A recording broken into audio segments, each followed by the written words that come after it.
ni mí. Ọ̀rọ̀ wọ́n rí lẹ́yìn ọ̀rọ̀ wọ́n rí. 10 million. Ṣé ẹnìkan lẹ ń ṣe wọn mọ̀ pé ní bísínẹ́sì mi? Nǹkan tí mò ń sọ ni wípé kò ń ṣe àwọn nìkan ló ń ṣe kínní. Wọ́n ṣe jáde fún àwọn ẹlòmíì. Wọ́n jáde fáwọn náà jáde. Wọ́n lè jáde fẹ́ẹ́ lọ because wọ́n ti mọ̀ pé kẹ́ni yìí ó lórúkọ ni. Torí ẹ̀ ni. Àbí tẹ́rí ẹlẹ́nu bàtàbàtà tó ń ṣe ọmọ mọ́ra ànúgbà ẹ̀. Mo lọ sí gbogbo fídíò yìí nìkan. Òun ló kọ́ bàrà ògo ni. 440,000. Ògo àwọn èèyàn wò pa. Ògo ni mo rà nígbà ògo. Tó wà ní. Òun bó ṣe sọ fún pé òun bó ṣe. TikTok yóò sọ̀rọ̀ ní wọ́n ọmọ mọ́ra ànúgbà o. Wọ́n ògo ni. Mo sọ fún mo náà fà mo ní 5,000 7,000 ló fi bẹ̀rẹ̀ sí ní dáàgì ló ti wà 13,000 ó yá máa jẹ yẹn lọ ó ti da bẹ́ẹ̀ yẹn má tẹ̀ ògo ó ti tap ó ti gba fans bíi 7,000 sí 6,500 ògo ni ẹni tó ń sọ̀rọ̀ náà mi ò rí rí wà láyé afáyẹn mi ò rí rí. Àtòwọn àtẹlẹgùsì yẹn mi ìmọ̀ wọn rí. Mi ò rẹ́lẹ́gùsì mi ò rí rí ọlọ́run. Tẹ́lẹ̀gùsì àbí ganusi. Ganusi. Òun náà lè. Ẹ tó máa rò pé àkọlẹ̀ wá bí wọ́n máa wọ tó sáwọn èèyàn lára. Nǹkan tẹ́yìn bá ṣe ní ká ìdìbò ẹ má tún wá lọ́dún gbẹdẹgbẹdẹ ọ̀hún fi dandan ṣe nǹkan. Wọ́n tiẹ̀ sọ pé ká wọ́yàn sínú ẹ̀sìn ní dandan. Ẹ bá fẹ́ wọ́yàn sínú ẹ̀sìn ẹ gbọ́dọ̀ mọ bẹ́ẹ̀ ṣe máa bẹ́ẹ̀ nìyẹn sọ̀rọ̀. Ọmọ tó dùn jù ní. Ìyá àgbẹ̀ mọ tó dùn jẹ́ wọn kò ṣe nídìí alákọ̀ọ́kọ́ mi sọ̀rọ̀ ó ti jẹ lọ. After 24 hours èèyàn kan wá tún wá apárí kan wá lọ interview rẹ̀. Ó bá tún ju another video ó bá tún jù lẹ̀. Mi ì tún sọ̀rọ̀. Ṣé mọ nǹkan tèmi fẹ́ sọ fún yín? Ṣé yáfà eléyìí tó ti lọ anybody tẹ́ ẹ bá ti rí tó bá ti hang picture yín sókè ẹ má wulẹ̀ bá rojọ́ ẹ lọ rìpọ́ọ̀tì wọn. Wọ́n láì ṣe ní gbogbo tó ṣe èèyàn kan ṣe scapegoat kò tún somebody tó máa try ẹ̀. Rí àtẹ́gbẹ́ kí ló Nigerian constitution òsì tó bá wù èèyàn nìyẹn lè ṣe. ẹ máa gbọ́ jẹ́ kí n sọ kọ́kọ́ fún àwọn pípọ̀ yẹn ni mo sọ àwọn yẹn ni mo sọ pé wọn ò lówó ẹjọ́. ẹ máa gbọ́ rí àtúntò ó tó fọyàn bẹ́ẹ̀ ẹ máa fèèyàn kan ṣe scapegoat ní kẹ́lómi jẹ́ tó dárúkọ mọ́. ẹ máa gbọ́ ó ní kankan tó ṣẹlẹ̀ ní orí social media recently ó sọ pàníkẹ́ bọ̀mí ìjẹ́kẹ́ ní gbọ̀dí fi bẹ́ẹ̀ mọ́ lórí social media. Mo sọ fún mo promise ara mi pé màá ná owó mi ìná rárá mo fẹ́ bẹ́ẹ̀ ni ẹ ṣe case màá ná 5 million. Tí bá ti da mọ́tò 5 wọlé màá rí 5 million. Mo sọ bẹ́ẹ̀ aláàjì ni máa wọ̀ rí ó yá. Àmọ́ nígbà tó wá yá mo ná owó yẹn lórí 1,500,000. Wọ́n ti sign ẹ̀ pé ká lọ rí àtìgbà tí ìdájọ́ Ọlọ́run dé ọyàn bẹ́ẹ̀ mi jà ọdún àwọn ọ̀gbá mi jà ní ìjà tí ọ̀lẹ́ bàjá ṣáárí ní fọ̀ àwọn tó wà ń fọ̀ wọ́n ti mọ̀ wọ́n ti dọ́lọ́hún wò wọ́n ti rí wọ́n ti dọ́lọ́hún wò wọ́n ti kàn wọ́n ti dán wò wọ́n ti rí pé eléyìí ò ṣe kọlù lọ́ṣẹ́ ń pè mí lóríṣiríṣi orúkọ. Nígbà tí mo wá rí nǹkan tí Ọlọ́run padà ṣe pé mi ní parọ́ fún yín mo withdraw àkókò lórí ẹ̀mí ṣe ń fọlọ́pàá gbéyàn wọ́n máa dáṣẹ̀ yí àpèmí ọdún wọn ẹlẹ́dàgbọ́. Tí bá ti wọ́n fọlọ́pàá gbé yìí ẹ̀rí àtọ̀fẹ́ já fún yẹn wọ́n wá wọ̀ nílé ìgbọ́n ọkọ̀ bẹ́ẹ̀ni. Ọ̀nà wọ́n máa ń dàbí ẹ̀yọ́ ó jẹ́ ní ẹ̀yọ́ ọ̀pọ̀ tó ẹ̀mí ọ̀sẹ̀ ní yẹn jẹ́ ìyàtọ̀ jẹ́ kí wọ́n máa pẹ́ ìjà Ọlọ́run ẹni tó lọ́n bá wà lẹ́yìn ẹ̀ tẹ́gbẹ́ òkú lẹ́yìn ẹ̀ tó bá bàjà wọ́n bẹ̀jà tó bá bàjà tí wọ́n kọ́ bá bàjà ìgbèlè máa bẹ̀jẹ̀ wọ́n á bàjà wọ́n ti tọwọ́ bọnú iṣẹ́ n tó wà bẹ́ẹ̀ nìyẹn o lórí ẹni òfin máa ń báyọ̀ jà bí mo ṣe ní agbára àti lọ sí bíbá ìpóyà mo ní ṣùlẹ̀ mo ní gidi kò yẹ má dà sí mi ò ṣe rí o mi ò ṣe rí àmọ́ máa dájọ́ kó má kọ́ náà kó sọ̀rọ̀ máa bọ́ síbẹ̀ pọ̀ tà kó má kà á tẹ́gbù bá tó fún fọ́tò mi sókè méjì tó máa ń gbé sí. Mi ò rí ọwọ́ ní bàbá yìí rí o. Ní ìyẹn máa ń rí pọ̀ jù ẹ̀. Wọ́n náà ló máa ń gba àdúrà o, kò ń sọ̀rọ̀ ẹnu o. Tẹ́lẹ̀ wọ́n máa pẹ́ wọ́n máa fà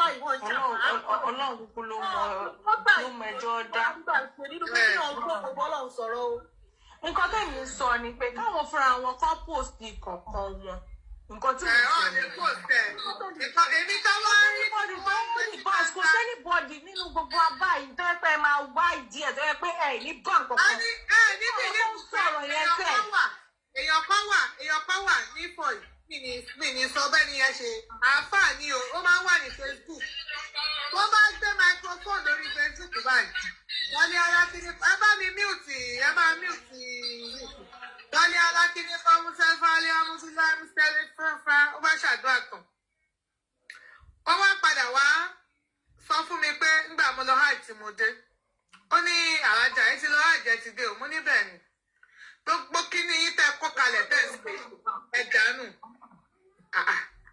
mo ní kí ni mò ń ṣe kíní yìí ó ní ẹ̀yin ní kẹ́ ẹ wá fọ skul bẹ̀ làwọn ọmọ mi dẹ̀ ń lọ kí ó kú sọ tí mo fẹ́ sọ jẹ́lẹ̀ ẹ̀yin ní kẹ́ ẹ wá fọ ńgbà mo sọ bẹ́ẹ̀ tán ńgbòya mo ká àwọn ọmọ mi kú ń bẹ̀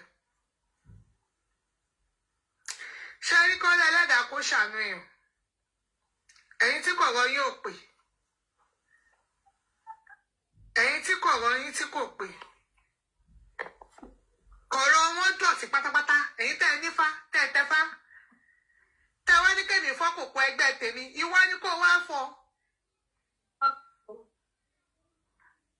ṣé ẹni tó pè mí tóun ní lágbájá ọmọ kan tó ṣẹlẹ̀ ń tó ṣẹlẹ̀ ní pé ẹ̀wọ̀n ẹgbẹ́ ìyàwó náà ní bàbá wọn ní fá kinní kan tó dẹ̀ jẹ́ pé fúnra ara ti yẹn wá nítorí pé yìí gbé pamọ́ kémi gbé pamọ́ ṣé gbogbo ala lè gbé pamọ́ ni èmi ò gbé pamọ́ ẹgbẹ́ tèmi ò gbé kọ̀rọ̀ tí bá gbé pamọ́ àwọn tó máa wáyà ní gbangba máa yà ṣé kí gbogbo wa máa gbé pamọ́ ká máa parọ́ ni àbí torí kí ni ṣé ọlọ́run ò rí mi pé mo dáwọ́ ọlọ́run ò rí pé mo ṣàdúrà lójú ẹgbẹ́ 7 days prayer mo ṣe lójú ẹgbẹ́ kí tó lọ àjì ṣé ọlọ́run ò rí mi bẹ̀ ṣé ọlọ́run ò rí mi kí tó lọ dáwọ́ tẹ̀ka àbọ̀ ọlọ́run ò rí mi.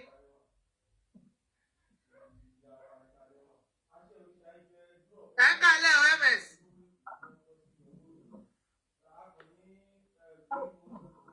Ókè yẹn. A kàn ní torí mo rí gbogbo nǹkan tó ń ṣẹlẹ̀ láti jọ ìgbógbó náà láàrin. So àwa dẹ̀ ní láti ka àwọn Quran fún wa sí kí gbogbo wa lè mọ nǹkan tí Quran sọ gan pàtó kẹ́ẹ̀kan lè mọ̀ pé àwọn àáfàá yìí ìbẹ̀rẹ̀ ọgbọ́n délé ni wọ́n. So tá a bá jẹ́ ti ń kà táwọn àáfàá bá wà níbí tó bá sọ pé àwọn nǹkan táwọn sọ bí rọ́ ni consent request kẹgbẹ́ wọn wá sókè so olówó èkó tẹ bá wà ń bẹ bá mi send request host máa pick yín so mo fẹ́ kí ẹ délẹ̀ so tẹ bá ti délẹ̀ káwọ adé bẹ̀rẹ̀ kákan ka Quran ká wo àwọn ọ̀rọ̀ kọ̀ọ̀kan nínú Quran nǹkan tí Quran sọ gangan kẹ wá wò sí nǹkan táwọn àfa wa táwọn èèyàn tó ń sọ fáwọn èèyàn ẹ ṣe gan. Yes sir, yes sir. ẹ gbogbo lé ẹ kálẹ̀ mọ́. mo kí ìyá mi mọ́ràánú gbà ìyàwó fáàmù kí yín ẹ pé tó mo kí gbogbo ẹ̀yin àgbàgbà tẹ́ wà lórí ìjókòó lórí ọ̀rọ̀ tó ń lọ lọ́tún lósìn ọdún èmi ò kí fi bẹ́ẹ̀ sọ̀rọ̀ lórí TikTok because at times iṣẹ́ mi ò gbà mí láàyè ìwọ̀nba náà ni mo tún lè post mọ́ pàápàá nǹkan tí mo fẹ́ sọ lórí ọ̀rọ̀ ìyá wa mọ́ràánú gbà ṣe rí ẹni tí èèyàn bá ń ṣépè fún tíṣọwọ́ ẹ̀ bá ń ṣàdúrà fún kò sí ẹni tó lè mú tó lè bá ẹni náà jà but ẹni tó bá ń hùwà àdúrà táwọn èèyàn bá ń ṣépè fún iṣẹ́ ọwọ́ ẹ̀ ló máa ṣàdúrà fún ọ ẹ̀yin ẹ̀ wọ́n jáde fún yín wọn ò jáde fún yín wọ́n wá lọ́tún wọ́n wá lọ́sìn mi ì bá sọ wípé kẹ má bá anybody rojọ́ mọ́ because mama anybody explanation. eléyìí sọ̀rọ̀ explanation èèyàn ń ṣe wèrè náà. mo understand. ilé ọkọ mo ṣẹ́wọ̀n ọkọ mi ló ṣàgbé mi sílé. Gbogbo social media gbogbo tó lọ kódà kọ́rẹ́ǹtì tàlàjì gbogbo tó lọ ni wọ́n rí wà láìsúmọ́ ọmọ rí fídíò àwọn máa rí. So mo understand nǹkan tẹ̀ ń sọ ẹ máa gbọ́ ó ní reason. ṣàmì o. Ó ní reason tí mo fi sọ bẹ́ẹ̀. Ṣé ẹ̀ ń gbọ́ alájà? Fa wàhálà. Àwọn àfáà yẹn ló ń jáde continuously. Òun ni mò ń sọ yìí. Àwọn àfáà yẹn ló ń jáde continuously. Ó kẹ́rí náà Ìkan náà la jọ ń sọ. Kò sẹ́rí wo ẹlẹ́ran gbogbo wa. Kò sí bí àná òṣèlú ìka wá. Mo rà nígbà tí ní àwọn tí wọ́n ń gbèjà àwọn ọ̀rẹ́ jì. Èèyàn kan. Mo rà nígbà tí àwọn ẹ̀jẹ̀. Jẹ́rí Mọ́ràánú gbà ò lè gbèjà rẹ̀. Àwọn ẹ̀jẹ̀ kan ti wà pẹ̀lú Mọ́ràánú gbà tó ń gbèjà Mọ́ràánú gbà. Nǹkan tí mo jẹ́ láti sọ nìyẹn o. Láti ọ̀run láti tẹ̀lé yín wá o. Ẹ lè gbèjà ẹ ṣé wọ́n gbèjà rẹ̀ yóò kàn máa kọ́ lẹ́rú wọn máa wò yín. Ó yé mi, ìwọ̀nba but ìbínú ṣàmọ̀ pé tí bá wá jókòó báyìí, tí bá sọ̀rọ̀, àwọn tó fẹ́ gbèjà yẹn, àwọn fẹ́ kí n ọkọ̀ ṣe níwọ̀nba. Ẹ rí pé mi ò rí àǹtí púpọ̀, mo kàn ṣe níwọ̀nba. Mo yé mi, mo understand. Pé mo tún ṣe ń padà wá ẹ̀ sọ̀rọ̀ mọ́. Ìyá wa, mo rí pé wọ́n ti stress yín gan látàárọ̀. Wọ́n jẹ́ ní stress jọ yìí. Mọ nǹkan tá a fẹ́ ṣe báyìí, èmi ò fẹ́ kí wọ́n stress yín bí mi ṣe wà ń bì ní moment yìí. So a máa ka àwọn Quran kan nísìnyí, ẹ máa rí àwọn nǹkan tí Quran sọ fún ara gbogbo pátá mi la máa rí. Kò sí rọ́ńbẹ́ a máa gbé jáde àjọ máa kà á máa rí. So àáfàá tó bá sọ pé nǹkan tá a bá sọ pé rọ ni kí wọ́n máa bọ̀ lókè, ṣe understand. Lákọ̀ọ́kọ́ mo kọ́ ní láti sọ fún àwọn tó wà níbí wípé kò síbì kan kò sádùúrà kankan nù Quran, ìtàn lásán ni. In fact Quran yìí, àwọn ìtàn tó wà nù Quran yìí kò kan àwa ọmọ Yorùbá, ìtàn àwọn Lárúbáwá ni àwọn ará Kùrẹ́ṣì. Muhammadu fún ara ẹ̀ wọn ò rán sí wa rárá, wọn ò rán sí ìran Yorùbá, ìran Kùrẹ́ṣì ni wọ́n rán sí. Àmọ́ ṣe rí àwọn àáfàá yìí, ọ̀pọ̀lọpọ̀ àwọn àáfàá tẹ rí Fúlàní ni wọ́n. Nǹkan tó dẹ̀ fẹ́ ṣe ni pé wọ́n fẹ́ fi ẹ̀sìn Islam wọ́n máa fi ń gbalẹ̀ gbogbo bí wọ́n bá gbin lọ ni. Tọ́lọ́wọ́ Èkó bá wà ń bẹ send request wọ́n gbé yín wọlé, wọ́n máa fi ń gba ilẹ̀ ibi tí wọ́n bá gbé lọ ni. Muhammadu ló dá ẹ̀sìn Islam lẹ̀, ó dẹ̀ fi ẹ̀sìn Islam yóò fi ń gbalẹ̀ ni. Tí o gbá bá wo Ìlọrin, àárí báwọn Fúlàní ló wà lórí àwọn náà control Ìlọrin. And this exact thing tí wọ́n fẹ́ ṣe all over Yorùbá land, all over Nigeria. Wọ́n ní Hadith kan sọ wípé gbogbo ilẹ̀ lágbàáyé ti Allah àti ti Muhammadu ni. In fact, mo tún láyọ̀ láti tún sọ fún yín ní alẹ́ yìí wípé Allah táwọn mùsùlùmí tí wọ́n ń sìn kò kí ń ṣe Ọlọ́run Olódùmarè. Ibí yìí náà láti máa prove ẹ̀. Gbogbo wa náà dẹ̀jọ́ máa rí. Àáfàá tó bá wá sọ pa parọ́.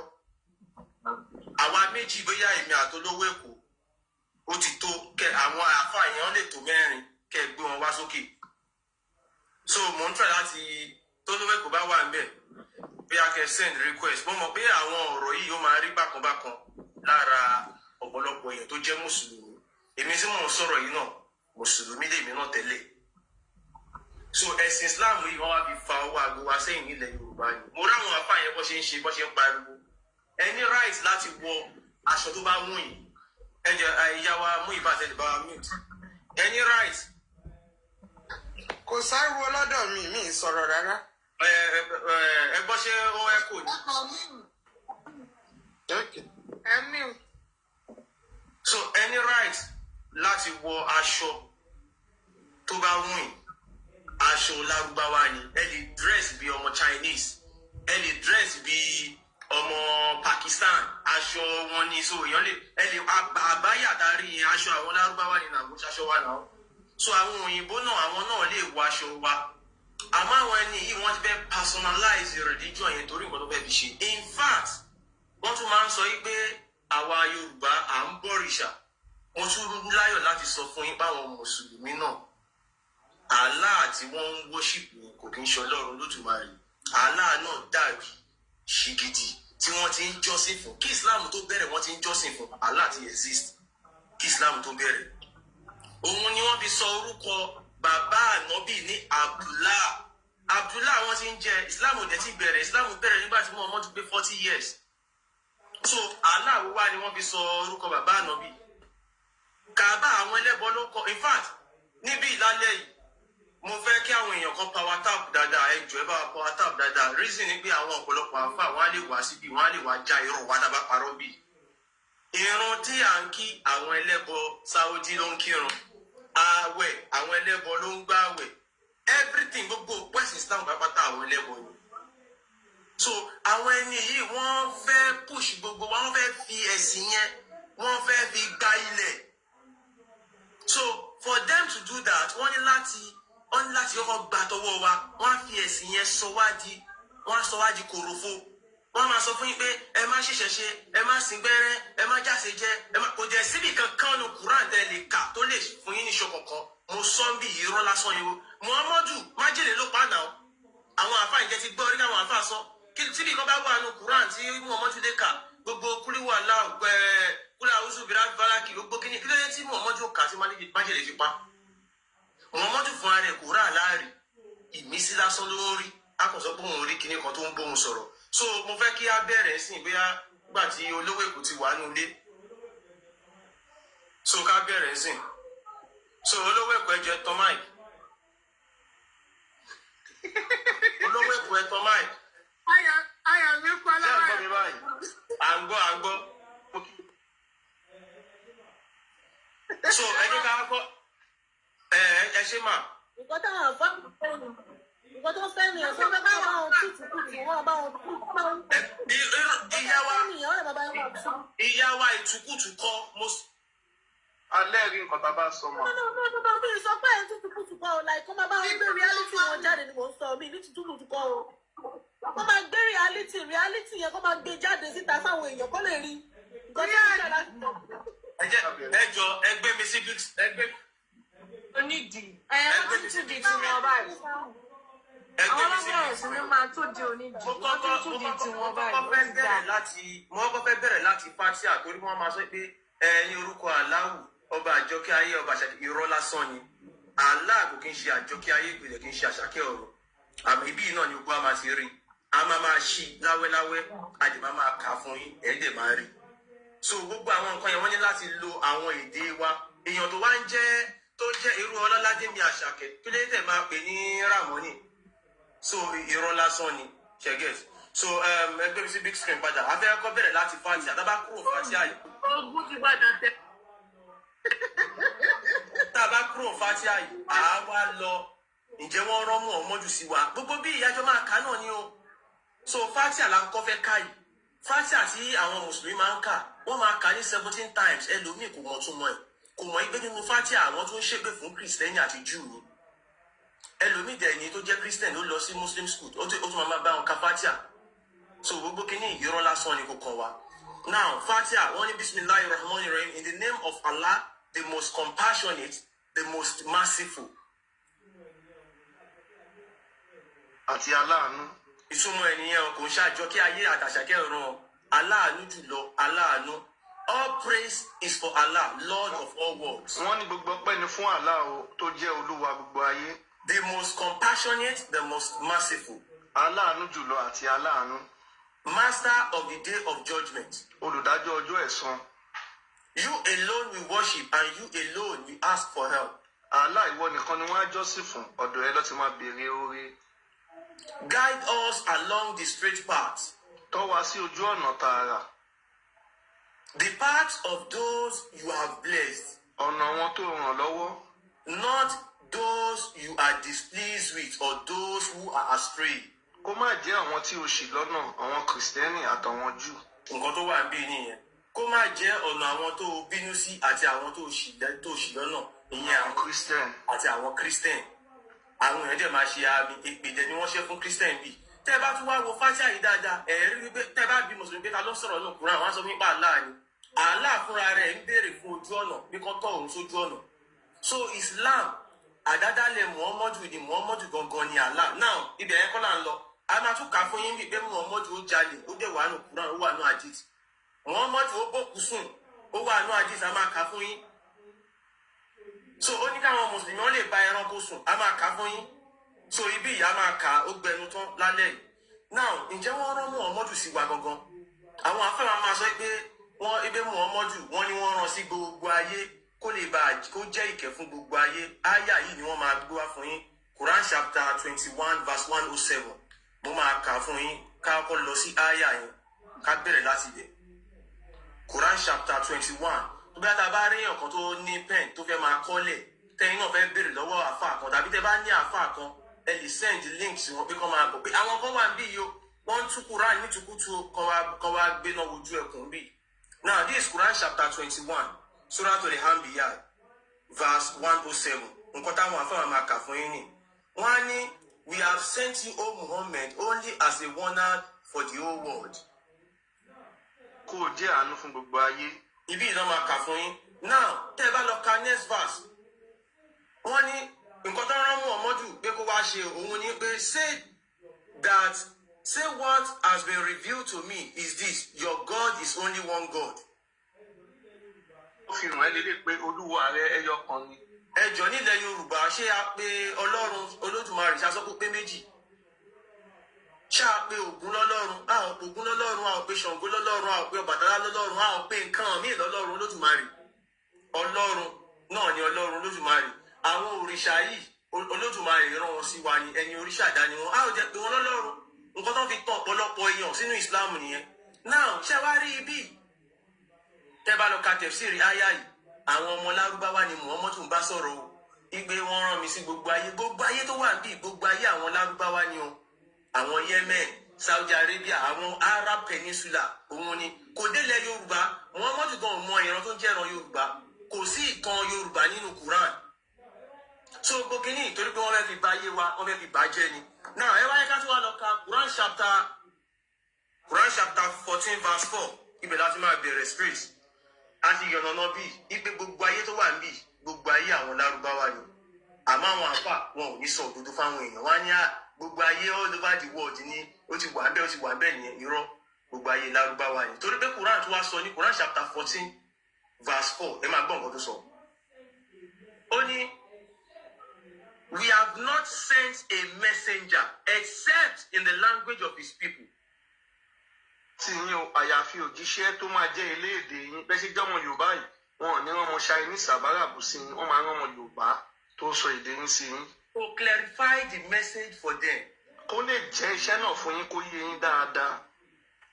Then Allah leaves whoever he wills to stray. Allah wá ní òun Allah lòun máa mú ẹni tó bá rùn òun máa ṣì lọ́nà òun á sọ́nù. And guides whoever he wills. Ẹni tó bá wá rùn wọn wá tọ́ sí ọ̀nà. And he is the Almighty, all wise. Olóhùn lòun tóbi jù òun lòun gbọ́n jù. Now ẹgbọ́n nǹkan tá Allah sọ ń bì.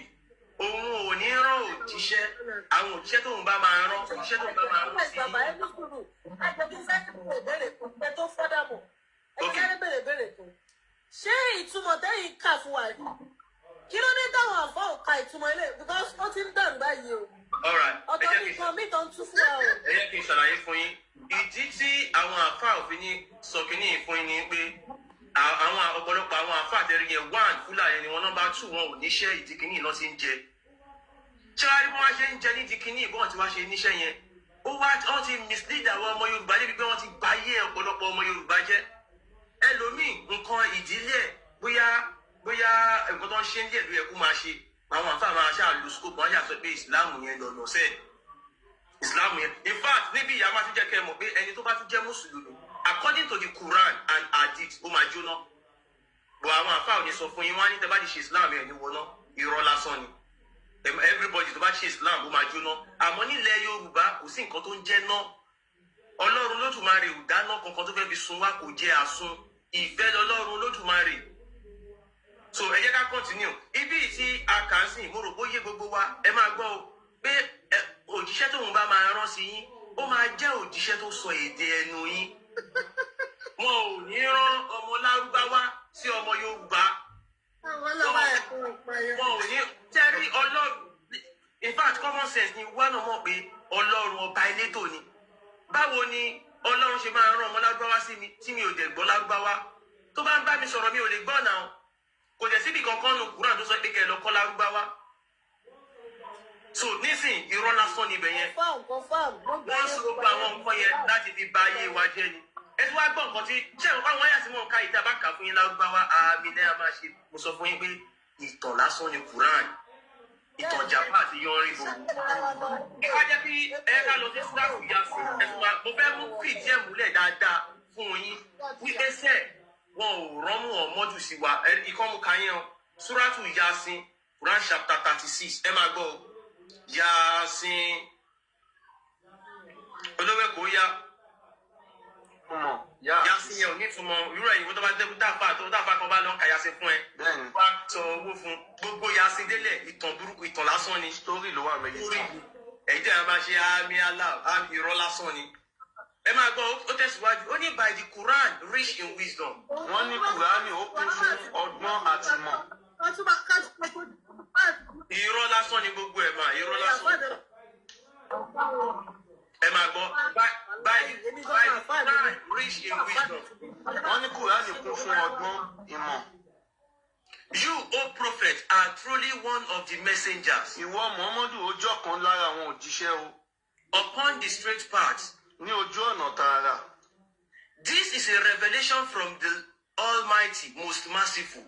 eléyìí ni iṣẹ́ tí a fi ń tó wá láti ọ̀dọ̀ Allah Olóhun ẹ máa gbọ́ wọ́n ní àwọn rán Muhammadu wà náà àwọn òjíṣẹ́ ó dẹ̀ fún ní Quran ó wà lójú ọ̀nà tààrà náà pé eléyìí ó jẹ́ ìṣípayá ti ọjọ́ Olúwa ẹ̀ kó lè lọ fi ṣe kí ni o so that you may warn a people. wàá lè kìlọ̀ fún àwọn èèyàn. whose forefathers were not warned. tí àwọn baba ńlá kú baba wọn tí wọn kìlọ̀ fún. so are heedless. tó jẹ́ pé wọ́n ṣàìgbọràn.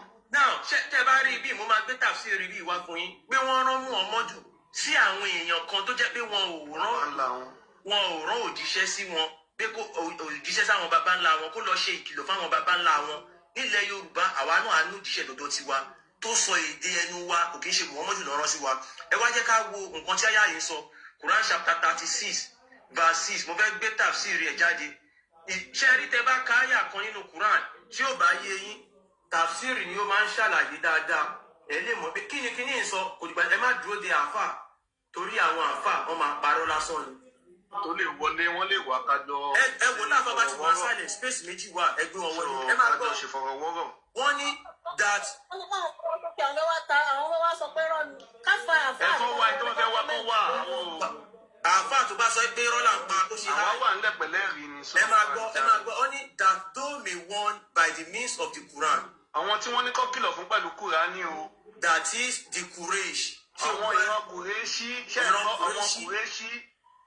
àwọn ará Kùrẹ́ṣí. àwọn ọmọ Kùrẹ́ṣí wọn ń ṣọmọ Yorùbá o ẹ máa gbọ́ o. wọn ń ṣọmọ Yorùbá wọn ò rán Muhammadu sí wa ẹ̀sìn Islam ò sí fún wa ṣé ẹ rí Islam àṣà àti ṣe Lárúbáwá ni. ẹ ká tún lọ sí àwa ọmọ Yorùbá kò kàn wá rárá so ms ẹ jẹ́ ká ṣètò fáwọn èèyàn wa nípa ìrun tí wọ́n ń kí Muhammadu kọ́ ló dá ìrun lẹ̀ àwọn kan wà tí wọ́n ti ń kírun àwọn Sabian àwọn ni wọ́n ti máa ń kírun àwọn Sabian yìí náà àwọn ni wọ́n máa ń gba àwẹ̀ Ramadan so adẹ̀lẹ́rìí ta máa fún yín Sabian ló ń kírun Sabian ló ń gba àwẹ̀ Ramadan tó kú àwọn Sabian bá kú wọ́n máa ń dúró kírun sí wọn lára ni Muhammadu ò mú nǹkan tuntun wá àwa ní ẹ̀rí ilé lọ́wọ́ wọ́n dẹ̀ ṣáájú Muhammadu wá Kùránì náà dẹ̀ tún jẹ́rìí sí wọn ẹ ṣé. lọ sí ṣe rí àwọn Sabians wọ́n dárúkọ wọn ní ibi mẹ́ta nínú Quran bọ̀yẹ́ ká lọ sí Quran chapter 5 verse 69 wọ́n wà níbẹ̀ ẹ máa rí bí wọ́n ṣe dárúkọ wọn ṣe rí àwọn Sabians yìí wọ́n ti wà kí ìsìláàmù tó bẹ̀rẹ̀ o àwọn ẹlẹ́bọ Saudi ni o ló ń jẹ́ Sabians àwọn ẹlẹ́bọ àwọn tó ń bọ ṣìgìdì tó ń bọ ràwọ̀ tó ń bọ oòrùn tó ń bọ òṣùpá àwọn ló ń ṣe gbogbo nǹkan tẹ́yà àwọn mùsùlùmí ṣe lé ni o àmọ́ àwọn wọn rán Muhammadu sílẹ̀ Yorùbá gbogbo nǹkan tí àwọn àfáà ìdẹ̀ máa ń sọ nílẹ̀ Yorùbá gbogbo wa la mọ̀ pé a ní ìbọ̀wọ̀ fágbà nǹkan tó ń pè ní ọmọlúàbí ní humanity tí àwọn eléyìnbó ṣẹ̀ṣẹ̀ sọ gbogbo wa la mọ̀ pé nílẹ̀ Yorùbá a ní kò sí nǹkan dáadáa kan tí Islam mú wá sílẹ̀ wa bó ṣe ń fẹ́ ọmọdé Muhammadu bàbá 54 years ó fẹ́ Aisha ọmọ ọdún 6 ó dẹ̀ bá sùn ó fa ilé ọmọ ẹ̀ ya so gbogbo àwọn nǹkan báyìí ni ó wà nínú Islam táwọn ò ní ní ilẹ̀ wa Muhammadu ìjẹ́ iṣẹ́ dáadáa wo ni Muhammadu ṣe ta lè fi yan gan tó bá jẹ́ pé Muhammadu níṣẹ́ dáadáa àwọn àfáà ó yẹ kó ti máa sọ kó má máa bẹnu àtẹ́lu àṣà àti ṣe ilé àwa ọmọ Yorùbá àmọ́ torí pé kò ní tó bá fẹ́ polówó Muhammadu wọ́n á máa ba nǹkan lé wa jẹ́ wọ́n á lè wá máa sọ pé ẹ Muhammadu kí ni Muhammadu ṣe dáadáa wo ló ṣe iṣẹ́ lè sọ márùn-ún fún wa tí gbogbo ọmọ aráyé ń jàǹfààní lẹ́nu pàápàá jùlọ àwa ọmọ Yorùbá tá à ń jàǹfààní nílẹ̀ wa Muhammadu ní ẹni tó bá jẹ èso déètì ó ní àṣàsí ò ní ràn ó ní májèlé ò lè ràn ìjẹ́ kí ló pa Muhammadu májèlé ló pa Muhammadu sọ́ọ́lẹ̀ lásán pẹpẹ soup ni wọ́n fún Muhammadu jẹ ló pa ìjẹ́ ẹni tá à ń pè lójíṣẹ́ iṣẹ́ dáadáa wo ló ṣe tẹ̀lé sọ fún wa. Muhammadu bá òkú sùn, Muhammadu bá ọmọdé sùn, Muhammadu bá ìyàwó ọmọ ẹ̀ tó gbàtọ̀. Dáadáa wo lẹ́mọ̀ tí Muhammadu ìsọtẹ̀lé sọ fún wa. So a máa fún yín lẹ́rìí. Muhammadu kan ló mú ìrìn kíkí wá. Bẹ́ẹ̀ ni nǹkan tẹ́ bá gbọ́ lẹ́nu wá ń bíbà alẹ́ ẹ̀rí ta tó sọ bẹ́ẹ̀ ni. Muhammadu ìrìn kíkí òun kọ́ ló mú wá. Bọ́ ṣe ń gbàwẹ̀ Ramadan, Muhammadu kan ló mú wá. Àwa wà ń bí pẹ̀lẹ́ ẹ̀rí. Àfáà tó bá fẹ́ wá kó wá pẹ̀lẹ́ ẹ̀rí kájọ sọ̀rọ̀. Nǹkan tá à ń sọ alẹ́ rí ẹ̀ lọ́wọ́ ẹ ṣe. Àfáà tó bá wà níbi ẹ ṣe háì wọ́n gbé yín wá sókè. So a bá ṣe ń kà tó bá sọ pé rọ́ ni à lè máa ṣe kí ni à lè máa gbé jáde. Bá a ṣe sọ. Ẹ lè bá wọn ta gbogbo tó ń sọ yìí. Lẹ́ ń pè lẹ́lẹ́bọ lẹ́ ń bá fà. Àwọn tó máa bá yín fà á gọ́gọ́ tó máa ń sọ kọ̀ǹfàmù fún ìrè o. Kẹ̀tà bá wọn fà á sí o. So kẹ̀tì rí pé kò ṣe kọ́ ìṣe wa ló ń ṣe kò ṣẹ́bọ. Ìjẹ́ṣẹ́ mọ̀ pé àwọn tó ń lọ sí Mẹ́kà náà. Ìyá wa àwọn tó ń lọ sí Mẹ́kà náà ìjẹ́ṣẹ́ mọ̀ pé ẹbọ Sáúdí wọ́n ń bọ òkúta yẹn ni. A ní ẹ̀rí ẹ̀ náà máa kà jáde adẹ̀ ní fọ́nrán ẹ̀. Wọ́n máa ń yí òkúta yẹn ká, wọ́n dẹ̀ máa ń pa ẹran sí nígbà méje, wọ́n máa ń yí ká nígbà méje. Ìbọ ṣìgìdì Sáúdí náà ní àwa náà lẹ́rìí ẹ̀ nínú ìwé wọn. So ẹ ṣe ẹmẹ̀sẹ̀ gbóhùn sókè. All right. So ṣe ẹ rí àwa ọmọ ọkọ tiẹ̀ la wa torí àwa ò tójú bọlé àwọn gangan ni ṣé wàá rí àlá yẹn ẹ̀jẹ̀ èèyàn ló ń gbà o ó yàtọ̀ sí tọ̀dọ̀ tiwa wa o kò sí òrìṣà kan táwọn fẹ́ ènìyàn bọ o so ẹ ká tẹ̀síwájú ó ní Qudus Quran chapter 5 verse 69 ó ní indeed the believers the Jews the Sabians and the Christians. Lóòótọ́ wọ́n ní àwọn tó jẹ́ onígbàgbọ́ àwọn Jew àwọn Sabian àtàwọn Kristẹni. Whoever truly believes in Allah and the last day. Wọ́n lẹ́nikẹ́ni tó bá ti gbàgbọ́ nínú Allah àti ọjọ́ kẹyìn. And does good. Tó dẹ̀ ń ṣe dáadáa. There will be no fear for them. Wọ́n ní kò ní sí ìbẹ̀rù fún wọn. Nor will they grieve. Wọn ò dẹ̀ ní sí ìpayà. Now ibi ìsìn gbogbo wa rí i pé Muhammadu ó dárúkọ believers. Àwọn Sabian àwọn Mùsùlùmí lọ nìyẹn. Ó dárúkọ Jews àwọn Jew. Ó dẹ̀ dárúkọ Christian àmọ́ àwọn Christian. Àwọn gbogbo ni àwọn Sabian. Ṣé ẹ rí mo ní láti sọ fún yín pé ọ̀pọ̀lọpọ̀ bí ká sọ pé 95% àwọn Mùsùlùmí gan wọn ò mọ̀ nípa Islam. Àwọn Sabians yìí àwọn wo ni? Àwọn Sabians yìí jẹ́ àwọn ẹlẹ́bọ tí wọ́n ń bọ ṣìgìdì tí wọ́n ń bọ oòrùn tí wọ́n ń bọ òṣùpá. Wọ́n dẹ̀ ti wà kí Islam tó bẹ̀rẹ̀. So má kàn sáré gbé jáde fún yín sí pé ǹjẹ́ Sabians àwọn Sabians yìí ṣán ti wà kí Islam tó bẹ̀rẹ̀ á máa kà ń bì. Lẹ́yìn yẹn àwa lọ ka tẹ̀fsírì áyà yìí ẹ̀ wá rí wípé àwọn ẹlẹ́bọ yìí àwọn ni wọ́n ń gbàwẹ̀ àwọn ló ń kírun àwọn ló ń wẹ jánábà àwọn ló ń wẹ òkú ṣé báwọn Mùsùlùmí ṣe ń sin òkú àwọn Sabians yìí ló ń sin òkú bẹ́ẹ̀ so ẹ kí n ọkọ béèrè ǹjẹ́ Sabians yìí. ms baba máa olówó kéré kò ní bàjẹ́ fún yín tẹ̀sí àgbẹ̀yìn ifá àgbẹ̀yìn ìgbárùmọ̀lẹ̀ àgbẹ̀yìn ṣé rí níbi tọ́rọ̀ dé yìí because ọ̀rọ̀ yìí wọ́n ti fà á sí ọjọ́ ti pẹ́ gan ẹjọ́ ṣé mo ti gan pa ni àbí wọ́n sì ń gbọ́ mi láì ṣáwọn èèyàn. wọ́n sọ̀rọ̀ àníkẹ́ mo wà. ọ̀rọ̀ yìí wọ́n ti fà á nísìnyí mo fẹ́ lọ sọ pé láti ìgbà tó ti ń fa ọ̀rọ̀ yìí lórí social media ní nìkan ni mo dẹ̀ jáde kó dẹ̀ ṣe torí nǹkan méjì kan ló jẹ́ kí n jáde torí ọmọ àlè tó ń sọ̀rọ̀ tó wá ń sọ pé tó ń sọ fáǹtì tèmi pé ọmọ mo ráàánú gbà yẹn ṣẹ́rí ọmọ àlè èèyàn nílẹ̀ Yorùbá yìí ló máa rí àwọn tó ń ṣe ìṣẹ̀ṣe ló máa bú wọn because gbogbo wa pátápátá báyìí la nídìí ilé ìṣẹ̀ṣe tá a ti jáde tẹ́ bá gbàgbé ló kù àbí tẹ́ kàn ignore fine.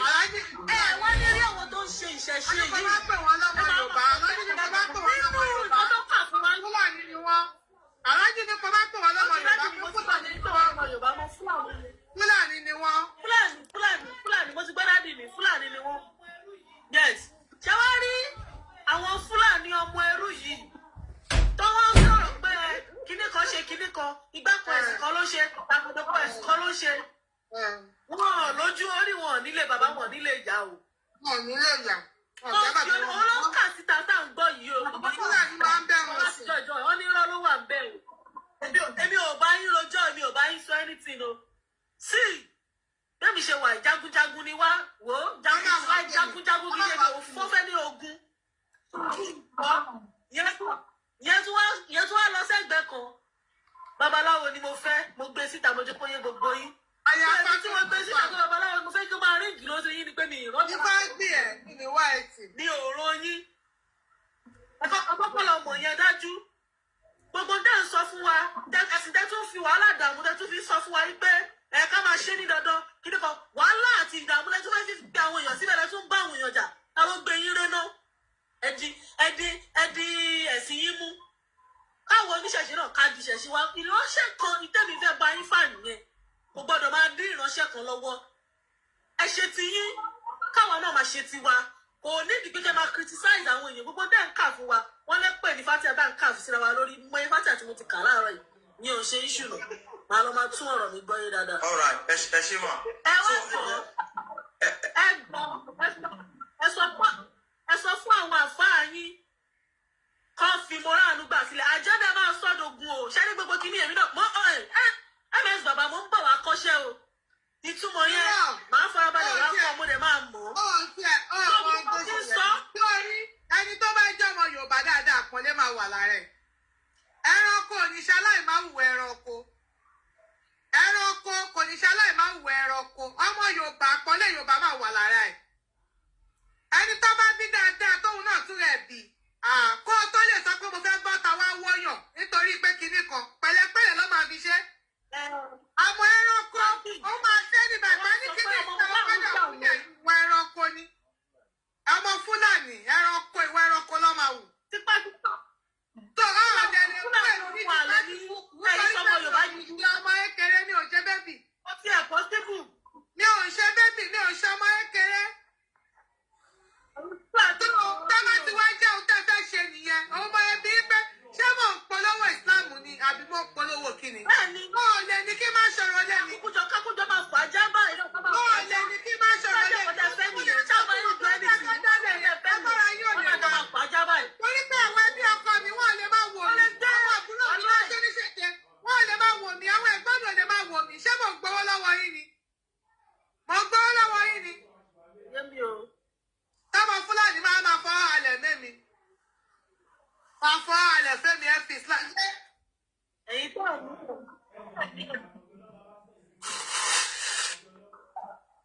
Àkànbí ọlọ́ba bá send request Àkànbí ọlọ́ba ó sì tẹ́fẹ́ sọ̀rọ̀ àbí. náà mọ̀ bóyá ẹni jẹ́ ká gbé ọ̀kan sókè ni. Àkànbí ọlọ́ba ẹni tá ẹ gbé sókè yẹn drop ẹni ẹ bá wa dúró sálẹ̀ ẹ má wọrí àfà Àkànbí ọlọ́ba kákànbí ọlọ́ba wà lókè dẹ́n ẹni àfà tó bá sọ pé rọ́là ń pa kó máa bọ̀ lókè káwa máa ka nǹkan tá à ń kà lọ. So bá a ṣe sọ lọ a ti ka Quran chapter 5 verse 69.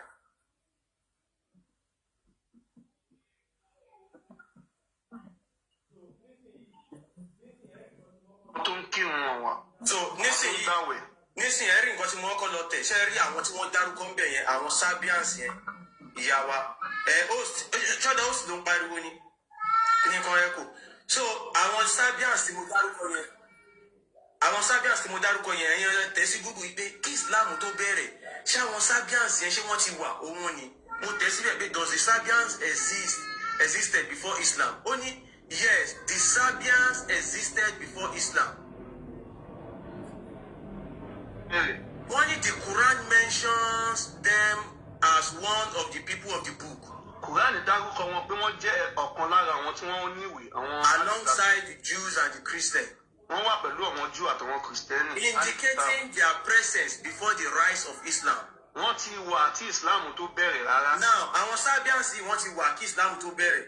Àwọn Sabians yìí bí mo ṣe ń sọ ṣìgìdì ère oòrùn ìràwọ̀ òṣùpá òun ni wọ́n máa ń sìn ẹ̀yin ẹ wo tẹ́ bá wo orí àwọn mọ́ṣáláṣí káàkiri gbogbo àgbáyé ẹ máa rí símbọ̀ ìràwọ̀ àti òṣùpá tẹ́ bá wo símbọ̀ Islam tẹ́ bá tẹ̀ sí Google pé kí ni símbọ̀ Islam ẹ máa rí símbọ̀ ìràwọ̀ àti òṣùpá ìdí ni wípé ìwọ tó bá ń practice tó bá ń ṣe Islam òun wọ́ṣípù ìràwọ̀ òun wọ́ṣípù òṣùpá òun wọ́ṣípù oòrùn torí tó bá fẹ́ kírun oòrùn ló máa determine time tó máa kírun so tó bá yẹ fẹ́ forí balẹ̀ ṣé ẹ̀rí àwọn mùsùlùmí máa forí balẹ̀ wọ́n ṣe ń forí balẹ̀ yẹn wọ́n máa fèsì kàábà yẹn ibẹ̀ ní ṣìgìdì Allah yẹn wà Allah táwọn mùsùlùmí ń pè fún wa ní Ọlọ́run So ẹ ká tafsir Quran ta ka ton sin. Ẹ kí n gbé tafsir yẹn jáde kí gbogbo wa lè rí. Ẹ kí n gbé sí background. Ẹ jọ̀ọ́ tẹ́ bá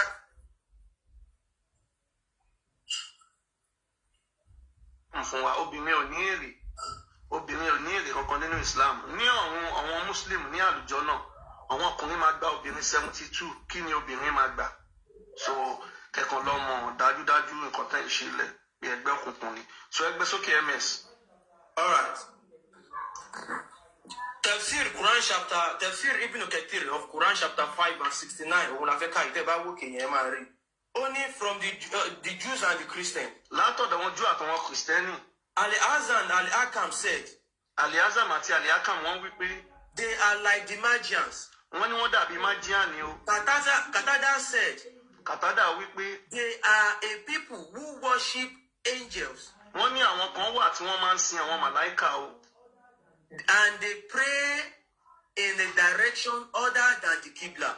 Tí wọ́n dẹ̀ máa ń kọjú sí Qibla yẹn ká. And they recite the psalm. Wọ́n dẹ̀ máa ń ka sáàmù. Wahab ibn Munabi said. Wahab ibn Munabi ó wí pé. They are a people who know Allah alone. Wọ́n ní àwọn jẹ́ àwọn tí wọ́n mọ Allah nìkan o. And they do not have a law that they act upon. Wọ́n ní wọn ò ní òfin tí wọ́n ń ṣe lé. They have not committed kufru. Wọ́n ní wọn ò ṣe àìgbàgbọ́ o. Ibn Wahab said. Ibn Wahab wí pé. Ibn Abi al-Zina told me on the authority of his father. Ibn Abdullah sọ fún wọn nípa ti àṣẹ bàbá rẹ̀ pé. Who said? Tó wí pé. The Sabians are a people near Iraq. Àwọn Sabian ni àwọn èèyàn tí wọ́n wà ní agbègbè Iraq. And they are in Kuta. Tí wọ́n dẹ̀ wà ní Kuta. And they believe in all the angels. Wọ́n gbàgbọ́ nínú gbogbo àwọn màláíkà. And they fast 30 days. Wọ́n dẹ̀ máa ń gbààwẹ̀ 40 ọjọ́. Ẹni tó next one wa. Àwẹ̀ Ramadan nìyẹn o. Ìyá wa sọ pé tó ti ráwẹ̀ Ramadan ni tó ń gbà.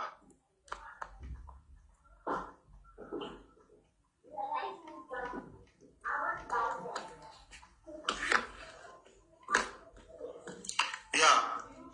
Okay. All right. Only in Mecca, the Anaf were called the Sabians because of the doctrines they embraced. Àwọn Anaf wọ́n pè wọ́n ní Sabian nítorí bí wọ́n ṣe ń ṣe tí wọ́n ṣe ń kírun. Later, when Mohammed claimed to be a prophet, nígbà tí Muhammad sọ pé òjíṣẹ́ ni òun. He was called a Sabians, inhabitants of Mecca. Gbogbo àwọn tí wọ́n ń gbé ní agbègbè Mecca, àwọn olùgbé Mecca, wọ́n bá ń pè ní Sabian. Because they saw him performing many Sabians rites. Torí wọ́n rí Muhammad ó ń ṣe gẹ́lẹ́ bí àwọn Sabian yìí ṣe ń ṣe. Which included praying 5 times a day. Bí àwọn Sabian ṣe ń kírun ní ẹ̀ẹ̀márùn-ún lójúmọ́.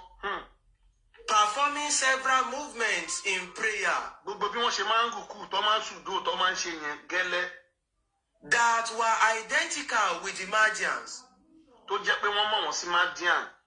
And making ablution. Tí wọ́n máa ṣàlùwàlá, àwọn Sabian yìí wọ́n ṣàlùwàlá. Or ceremonial washing before each prayer. Wọ́n wẹ̀ jánábà. In the Quran. Nínú Kùránì. Muhammad called the Sabians people of the book. Muhammadu pè àwọn Sabian yìí ní àwọn èèyàn tí wọ́n níwèé àwọn àlèkìtàb. Like the Jews and the Christians. Gẹ́gẹ́ bí àwọn Júù àtàwọn Christian nínú Kùránì. Ramadan was a pagan ceremony. Àwẹ̀ Ramadan yìí jẹ́ àwẹ̀ àwọn ẹlẹ́bọ àwọn Sabian yìí. Practiced by the Sabians. Tó jẹ́ pé àwọn Sabian yìí ni wọ́n máa ń gba àwẹ̀ Ramadan. Whether they were Iranians. Bóyá Iranian ni wọ́n o. Or Sabians from the writings of Abu Zanad. Àbí Sabian láti nǹkan tí Abu Sani àkọọ́lẹ̀. An Arabic writer from Iraq who lived 747 AD.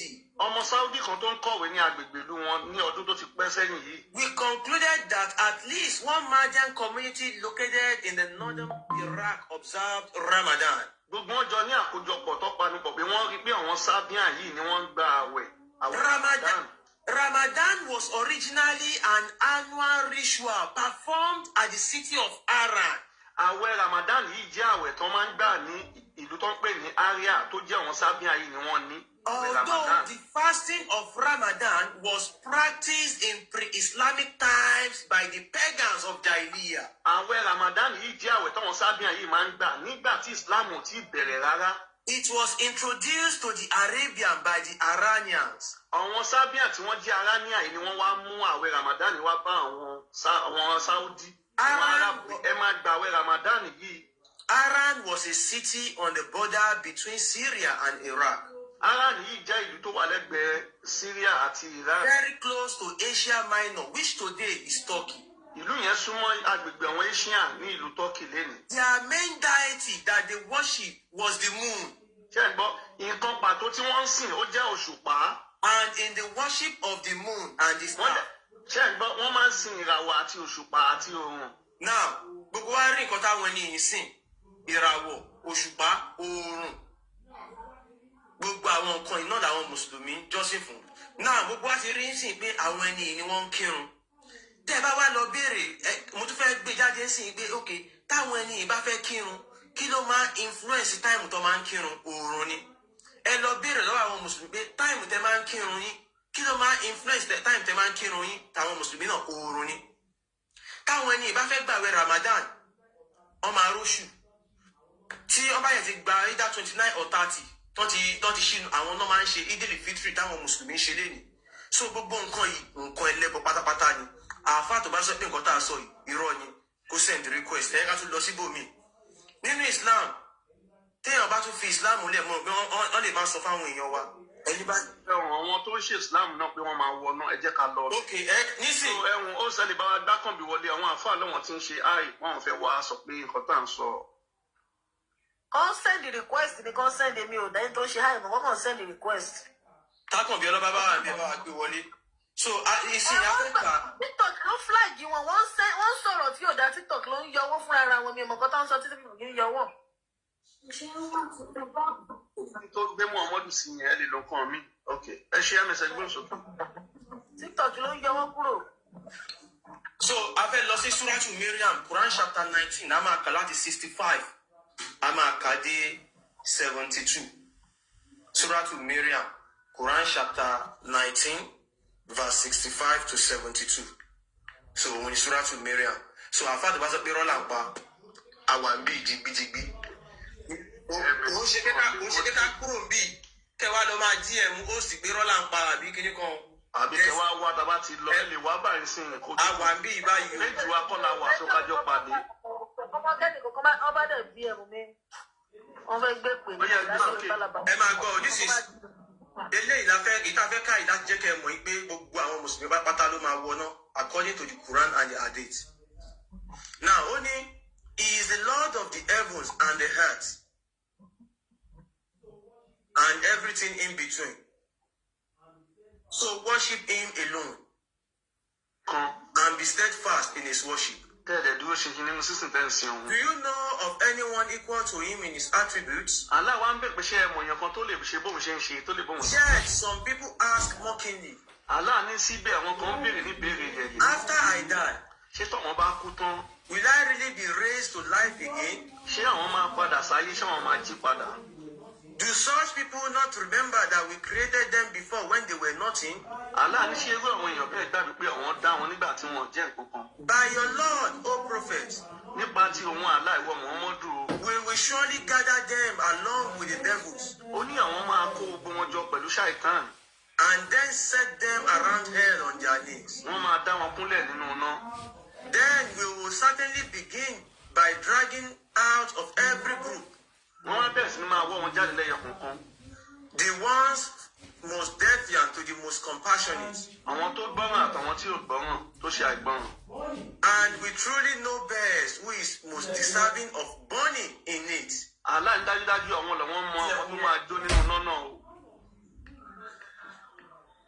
There is none of you who will not pass over it.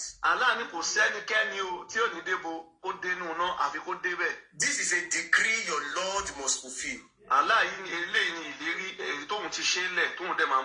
Then we will deliver those who were devout. leaving the wrongdoers there on their knees. wọ́n wá fi àwọn tí ò gbọ́ràn lẹ́nu ná muslim ti kọ́kọ́ dénú náà wọ́n ti jóná.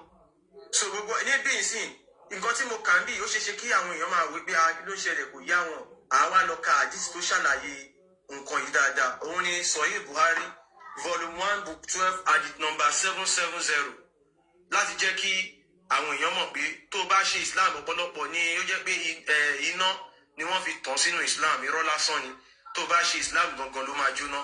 Sahih Buhari volume 1 book 12 hadith number 770.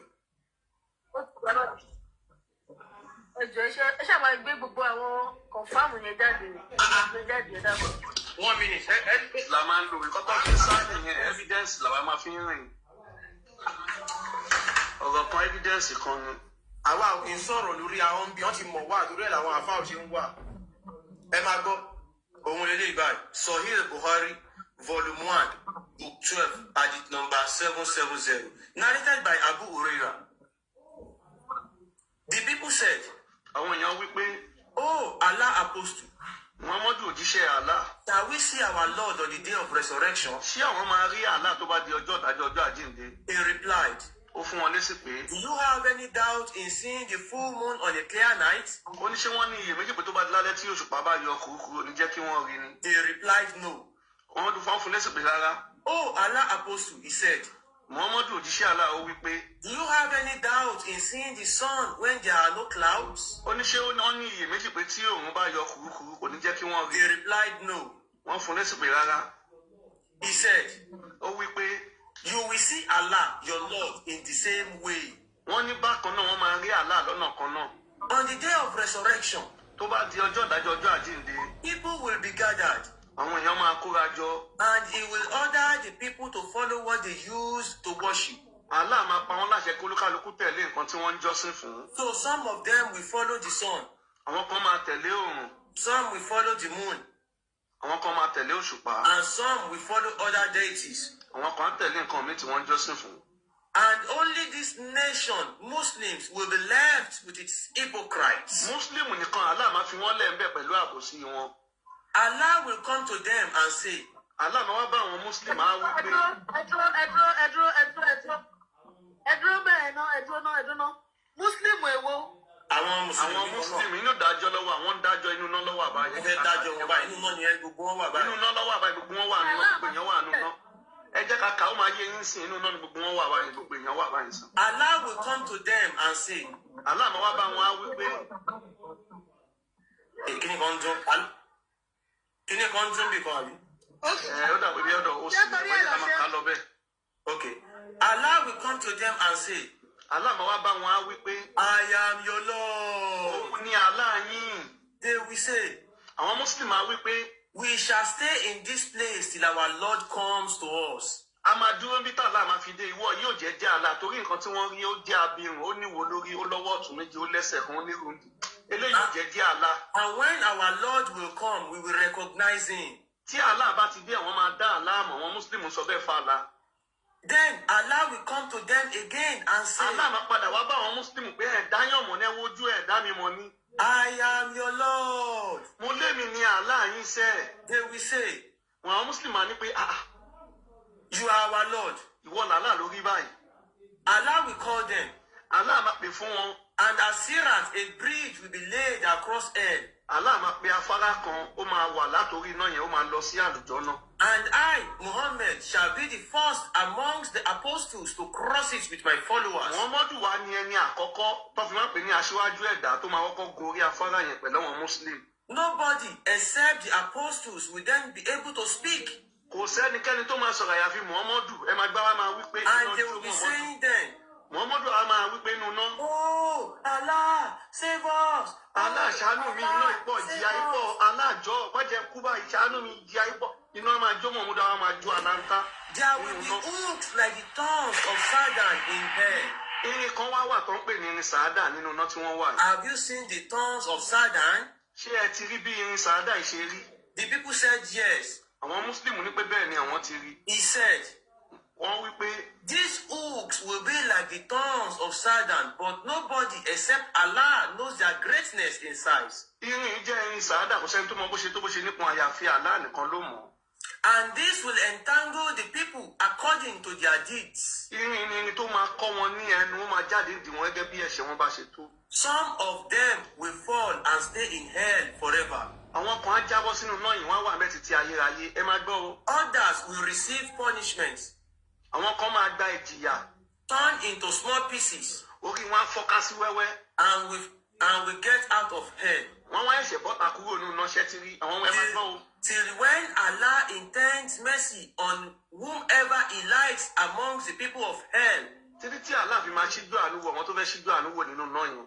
He will order the angels Allah máa pàṣẹ fún àwọn màláíkà to take out of hell ibi ìbàdàn fẹ́ kẹgbọ́ dáadáa o, kọ́ máa mọ́ òyìn jáde láti inú náà yẹn. Ẹ máa gbọ́ o. those who worship none but Allah alone. àwọn tí wọ́n ń sin Allah nìkan, ìyẹn àwọn wọ àwọn Muslim, Allah máa pa màláíkà láṣẹ pé ẹ mú wọn jáde kúrò nínú náà. Ẹ kò túbọ̀ yẹn kà kó lè yá àwọn èèyàn tó wà sálẹ̀ ẹ jẹ́ bá a kọ́ wa tà.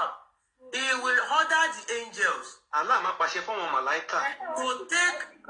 orí mi ń gbóná lọ́wọ́ ẹtúmẹ̀ẹ̀ka. He will order the angels Allah máa pàṣẹ fún àwọn màláíkà to take out of hell kọ́ mú wọn jáde kúrò nínú náà. those who worshipped none but Allah alone. àwọn tí wọ́n ń sin Allah nìkan, ìyẹn àwọn Muslim, kọ́ mú wọn jáde nínú náà. nǹkan mi máa là. tó jẹ́ pé The Muslim angels- wọn Allah nìkan ni wọ́n ń The sìn. angels will take them out by recognizing them from the traces of prostrations. àwọn màláíkà ni wọ́n máa mú àwọn Muslim jáde láti inú náà pẹ̀lú àmì ìdánimọ̀ wájú orí wọn dúdú tí wọ́n fi ń lálẹ́ yẹn. wọ́n máa ń forí lálẹ́ dúdú yẹn, àmì ìdánimọ̀ yẹn. For Allah has forbidden the hellfire to eat away those traces. Allah ti ṣe iná ní èèwọ̀, kò gbọdọ̀ jóbi dúdú wájú orí àwọn Muslim. So they will come out of the fire. ṣé ń gbọ́, àwọn Muslim máa wá jáde kúrò nínú iná. It will eat away from the whole of human body except the marks of the prostrations. ó já mi lára jẹ, iná máa jó gbogbo ara àwọn Muslim àyàfi ibi dúdú orí wọn nìkan ni ò ní jó. At that time, tó bá di àkókò náà, they will come out of the fire as mere skeletons. ó já mi lára jẹ, àwọn Muslim máa bọ́ta kúrò nínú iná pẹ̀lú pánsá egungun ẹran. So gbogbo Muslim pátá ló máa jóná gba àwọn àfáàtẹ rí yẹn. wọ́n máa jóná, wọ́n bá ti jóná tán wọ́n á ẹ̀ṣẹ̀ lọ gba 72 verses. ẹgbẹ́ àkànbí sí big screen. Allah táwọn Mùsùlùmí sí ni ẹgbẹ́ àkànbí ọlọ́ba sí big screen. Host so àṣírí ti tú. ẹgbẹ́ àkànbí sí big screen. a mọ̀ pé ẹ̀yin àfa lè bóde ẹ̀hún pàgédé táwa ń sìn kò ṣe ọ̀dọ̀ wa, ẹ bóde kájọ pàdé ń bí wà ń sìn. ẹ ṣe àkànbí kó tóbi dáadáa. ṣé aláwọ̀ táwọn pè lélẹ̀ ṣé aláwọ̀ lélẹ̀. a ní ẹ̀rí tó bá ké Allah lélẹ́yìí. ẹ ṣe dáadáa ẹ ṣe àkànbí. ẹ jẹ́ kó tóbi kí gbogbo ayé rí, a máa kàn án lẹ́rìí ẹ̀ lọ́wọ́ Allah lélẹ́yìí. ẹ jẹ́ kó tóbi kí gbogbo ayé rí, Allah rí táwọn Muslim ń sìn. Allah lélẹ́yìí, alẹ́ rí ẹ̀ lọ́wọ́, kò ń ṣe kíre Allah tó ń sìn lélẹ́yìí. wọ́n so mọ́lẹ̀ nínú Kaaba ni. Àkànbí ẹ ti gbé kúrò. kílélẹ̀. Ṣàkànbí wà ń bẹ̀. Àkànbí ọlọ́ba. òun ni wọ́n so mọ́lẹ̀ nínú Kaaba ni. alẹ́ rí nǹkan tá a bá ń kà lọ́wọ́, kò ń ṣe dẹ̀mṣẹ́dẹ̀mṣẹ́. àǹfà tó bá ní wọ́n ní ẹ wá ta Allah lélẹ́yìí tó ń kírun fúnlẹ̀ máa ń lójúmọ́. kílélẹ̀ yìí. Allah. ẹ gbà mí o kílélẹ̀. so ẹ̀yin àǹfà ẹ lè bóde ń sìn kẹ wá sí gbàgede ọ̀gẹ́tì tẹ bá lẹ́mìí ẹ̀. So a máa bọ̀ ká fún yín. Allah tí àfa kan bá sọ pé irọ́ ni Allah ó ní ọwọ́ méjì tó fi dá Adam, ọwọ́ ẹ̀ méjèèjì ọwọ́ tún jẹ́ lóra. ẹ dúró ẹ ti ń dá confusion lẹ. wàhálà iṣẹ́ rí tó bá ṣe díẹ̀ sí i mo ń bọ̀ wá sí díẹ̀ mú yín tí bá parí live gbogbo tẹ̀ ń sọ yìí ó wà lórí Google àbí èmi fúnra mi fẹ́ ṣiṣẹ́ lé lórí fúnra mi because kò lè jẹ́ pé gbogbo tẹ̀ ń sọ yìí rí o kí àwọn àfa yìí kọ́ máa pe mo láàánú gbà lẹ́lẹ́bọ àwọn gọ́gọ́gọ́gọ́gọ́ lórí ẹlẹ́bọ o if this is real. Àdúyè máa gbogbo yín ni mo gbọ́ yé o gbogbo ẹni mo gbọ́ yé o. mo ń bọ̀ sà mo gbọ́ yé dáadáa o wàláì mo gbọ́ yé o ṣùgbọ́n tó bá jẹ́ pé bó ṣe rí nìyẹn lóòtì tẹ́mọ̀ tí yóò gbọ́ nǹkan ọ̀tọ̀ ni kí yóò náà lọ digest ẹ̀ kí yóò work towards it fúnra rẹ̀ which me I will do my own personal assignment on that. ṣùgbọ́n tó bá jẹ́ pé bẹ́ẹ̀ ló ṣe rí kí àfáà kankan má jáde sọ pé mo ránu gba ẹlẹ́bọ̀ láti bẹ̀rẹ̀ o we have get started like eléyìí ń ṣọ̀rọ̀ fáǹsì mọ́ ó ti di ọ̀rọ̀ ìjà family ó máa dìjà wèrè sí wèrè gangan because gbogbo wa lálẹ́ bọ̀ àwọn òtún wá ń ṣe ẹlẹ́bọ̀ ọmọ kan ni wà ń ṣe ìṣẹ̀ṣe tí àwọn bàbá ńlá bàbá wa tá a bá nílé ni ṣùgbọ́n tó bá wà lọ jẹ́ pé kinní yìí ti wá ṣe assignment mi lórí kinní yìí kinní tó dàbí mi ìmọ̀ kan tí wọ́n fi júwe yìí kí lélẹ́yìí tí bá ṣe assignment mi ìyàlá nìyẹn a máa ka jáde nínú ìwé fún wọ́n lọ jẹ́ bẹ́ẹ̀. so ms ẹ jẹ́ ká ka bí wọ́n ṣe ń bọ̀ kúta ká dẹ̀ ka bẹ́ẹ̀. ẹ má wọrí ẹ má tún kọ̀ọ̀kan jáde. ok ó yá. ṣé ká máa ka àwọn kan máa fẹ́ ka bó ṣe ń bọ̀ òkúta jẹ́rà tó ń fún àjò. tẹ́rí ms bàbá eléyìí ti kọjá pé ẹ̀tún ṣé ní gbogbo dé ń sọ látàárọ̀ ó dẹ̀ pé ẹ̀rí pé orí mi ti ń ṣọba eighteen báyìí mo ránú gbà orí mi ti ń gbóná tó bá lọ jẹ́ pé kíní yìí tó fi hàn mí kíní yìí kíní tó ṣe wò bí kíní yìí. àní kan kí táǹgà wọ́n pè ní àlá lọ́wọ́. Jésù. aláì ẹ̀yẹ kò sí wọ́n bẹ̀rẹ̀. because ó lè jẹ́ pé yẹn. òun ni kò jẹ́jẹ́ bẹ́ẹ̀ o kò jẹ́jẹ́ bẹ́ẹ̀ òun ni ó ti jẹ́ bẹ́ẹ̀. tí o ṣe ìsìlámù àbí o ṣe ìsìlámù ẹni láti wá rí bí nuisance nìkan bàbí kí wọ́n ń pè bèrè yẹn. àwọn òun wẹ́ pé wọ́n máa fọwọ́ bẹ́ẹ̀ máa sọ lórí láìsí kan tó wà. báwo tó fà tí mi pé bí ìsìlámù ni wọ́n ṣe àbí ìsìlámù kan ìwọ ẹlẹ́bọ kíní kan kìdí ó ń ṣẹlẹ̀ tẹ́ bá rí bó ṣe ń wá tán I don't understand adult for that matter kí o máa question I don't know. wọn ò lè wá bí wọn mọ̀ pé. ọwọ́ question obìnrin kan jẹ́ bébí. ìfà kò yẹ kó tiẹ̀ má ti wá bí ra because tẹ́ bá rí bẹ́ẹ̀ bó ṣe ń gbọ́ oríṣiríṣi wọn wá pọ̀ bẹ́ẹ̀ gbọ́ náà jẹ́ àgbọ̀rọ̀ ó ń jà lẹ́nu pé mi ò rí ní ọkùn àlè ní gbogbo yín. Àníkẹ́ èmi ò mọ kéwú. ó mú àlè ní yín tó bá jẹ́ pé àwọn tó mọ kéwú láti tó ní lẹ́nu ọmọ àti ìbàdàn. olórí burúkú ọmọ àlè ní yín. wọ́n dẹ̀ máa bọ̀ kọ́ wá dá wọn lóhùn gbogbo àwọn ẹ̀ lè sọ̀rọ̀ ọmọ síbí ìgbà máa bá mi fà á. èmi náà mọ kéwú because ẹbí tí mo ti ẹ̀dẹ́ yìí gbogbo ẹ̀ ó ti dàrú mọ́ mi lórí I don't understand kí wọ́n wá pé kíní yìí kí n tẹ̀lé àlá. ló ń fi kéwú bá mi sọ̀rọ̀ ṣé mo ka kéwú èmi tẹ́ pé ọmọ ọdún méje mo ti kó lè ké wọ́n náà mi kó lè kéwú. wọ́n á yára fẹ́ jọra wọn. òun sọ ipé ọmọ gúúsù ni gbogbo àwọn tó wà bẹ̀ wọ́n máa fi kìkìnì kan wọ́n ti ẹ dákun kátó wí kátó fọ̀ ẹ ti máa sọ lárúbáwá ọ̀pọ̀lọpọ̀ kọ́ dá ẹ lọ fowó kọ́ ẹ máa lálẹ̀ fún wa ń bíbá yìí.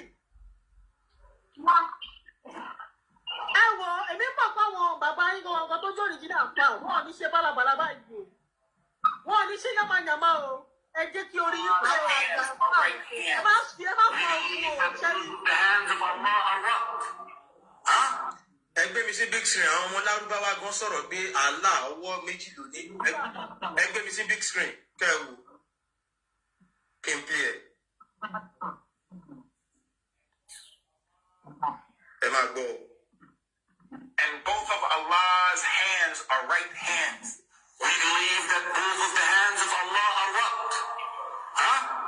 كِلْتَا يَدَيْهِ يَمِينٌ. Both of them are right. How? I don't know. Don't try. The Hadith says very clearly that both his hands are right. pé àlá ò ní ọwọ́ méjì. Allah described in the Quran that he has two hands when he addressed Iblis, Satan. And he told him, what prevented you from prostrating to what I have created with my two hands?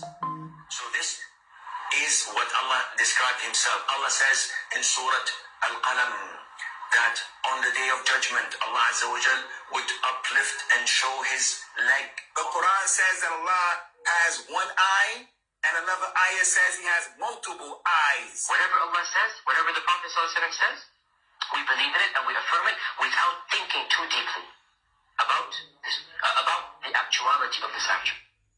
so òun làwọn ọmọ lágbára fún ara wọn sọ yẹn pé àlá ò ní. ka nínú ìwé. ok ẹ ká ka ìwé ẹ̀ fún yín kẹ́ ẹ lè rí ẹ ká kà fún yín. ms. so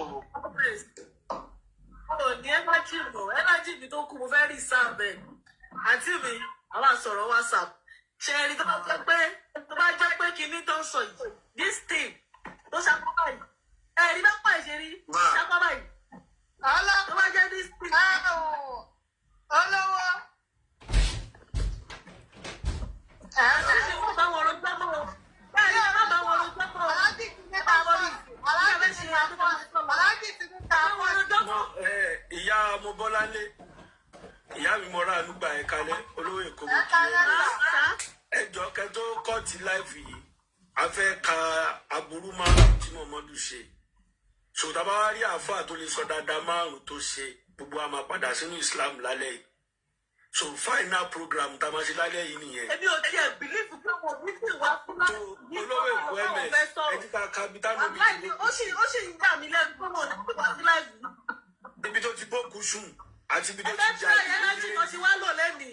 ibi tó ti gbàyàwó ọmọ ẹ̀ ó di mẹ́ta wọ́n kọ̀ ya ní eléyìí Àìṣà ó di mẹ́rin àti ibi tó ti fẹ́ ìyá arúgbó kí orúkọ ìyá ẹ̀.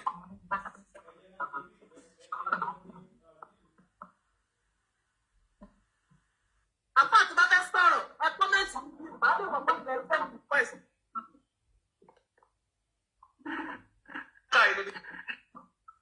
Muhammadu sì bá òkú ká ó bá òkú sùn ẹgbẹ́ sókè. Narrated by Ibn Abbas. Ibn Abbas ń ṣàlàyé pé I, Mohammed, put on Muhammadu her òjíṣẹ́ Allah sì bọ́ṣọ rẹ̀ that she may wear the clothes of heaven, pé òkú náà máa wọṣọ yẹn ní àlùjọ náà. and I slept with her in her coffin, Muhammadu sì bá òkú yìí sùn nínú ìsà òkú. that I may lessen the pressure of the grave. bóun á lè bá dẹ ìyanu ìsà òkú. She was the best of Allah's creatures to me after òun ló dájú nínú àwọn tí Allah dá lẹ́yìn Abu Talib. the prophet was referring to Fatima, the mother Muhammadu of bá Ali. òkú tó ti kú yẹn wí yẹn Fatima. The Arabic word used there for slept is èdè istaja. lárúbáwá tó máa ń lò fún ìbálòpọ̀ yẹn pàpà súpé dọ́gì káwgẹ̀ banana reverse ní kí ló ń pè é. Istajas, ìstájà ni pé Muhammadu ṣe and pàpà literally means lay down with her. tó túmọ̀ sí pé Muhammadu fọ́ òkú lẹ́nu. It is often used to mean that lay down to have sex. Muhammadu sì kó ìbálòpọ̀ fún òkú yìí ó fún látẹ̀yìn. Muhammad is understood as saying that because he slept with her, she has become like a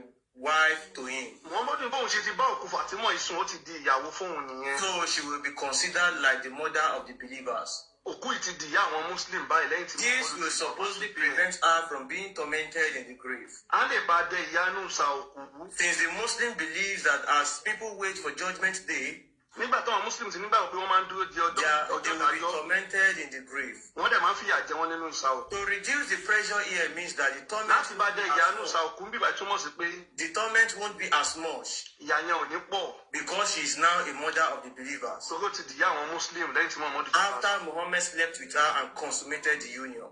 yé lẹ́yìn tí Muhammadu pàpà ṣùgbọ́n. So ẹni tó bá sọ pé bọ́lá ti ka ilé òun ò ní yìí. This is Cancer.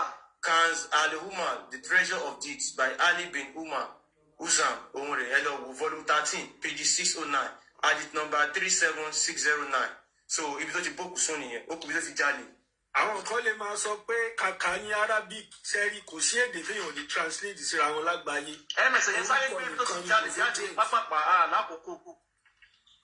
Ok mo ti ń. ẹnì gbọ́n sókè tẹ́mẹ̀sì tó dé àkànbí ẹ sáré gbé jáde ibi tó ti jalè.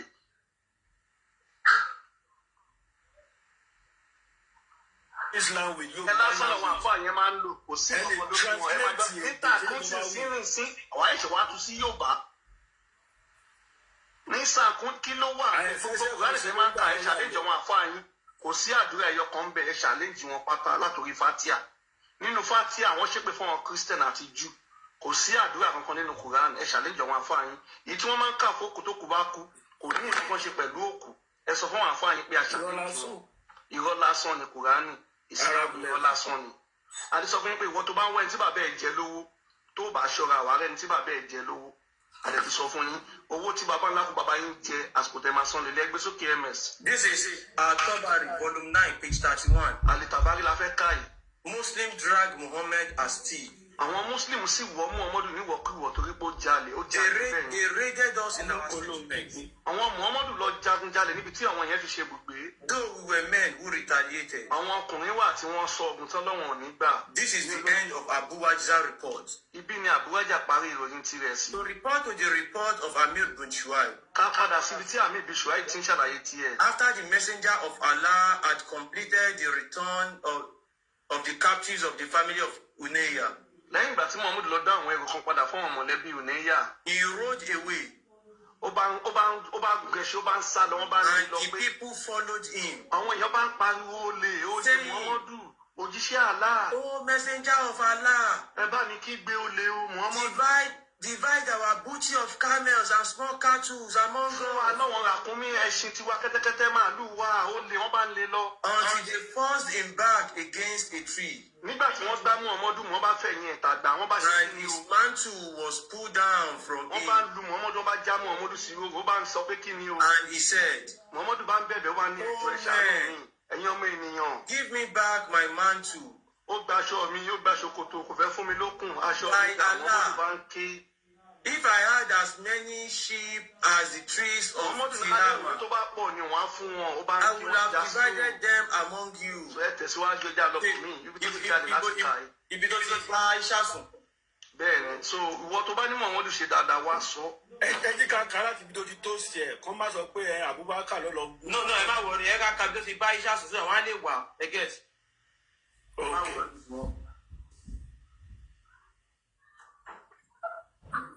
Nǹkan tí Islam kó wá sílẹ̀ Yorùbá wá sọ wọ́n ṣe ẹbọ ní Saudi lọ́wọ́lọ́wọ́ báyìí tí wọ́n bá ti òkúta yẹn wọ́n máa ń pa àgbò àbí kẹ́tẹ́kẹ́tẹ́ àbí lákùnmí sí wọ́n dẹ̀ máa ń yí ká so ẹbọ ni wọ́n ṣe ń Saudi ẹbọ náà ṣe ń lẹ̀ wa ẹ má máa sọ pé ẹlẹ́bọ àwọn ẹlẹ́bọ Saudi ni àwa ẹlẹ́bọ lẹ̀ Yorùbá làwa I'm proud of it ẹlẹ́bọ Saudi ni ẹ̀yin.